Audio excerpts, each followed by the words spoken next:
नमस्कार, मी मंदाकिनी सपकाळ. कबीरायनमध्ये आपलं पुन्हा एकदा स्वागत. कबीरायन यामध्ये आपण पाहणार आहोत संत कबीरांचे दोहे आणि त्या दोह्यांचा मराठी अर्थ. एखादी व्यक्ती कर्तृत्वाने मोठी होते, यशाची शिखरे गाठते, ज्ञान प्राप्त करते.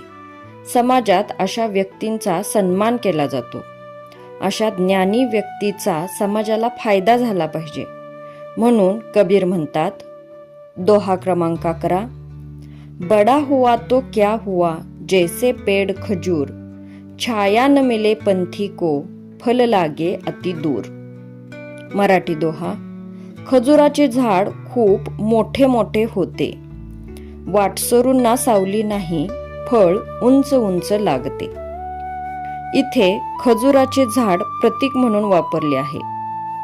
खजुराचे झाड हे खूप मोठे आणि उंच वाढते.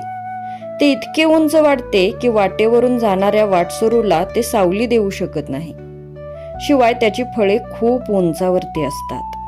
ती सहजासहजी हाताला येऊ शकत नाहीत. समाजात सुद्धा अशा मोठ्या व्यक्ती असतात.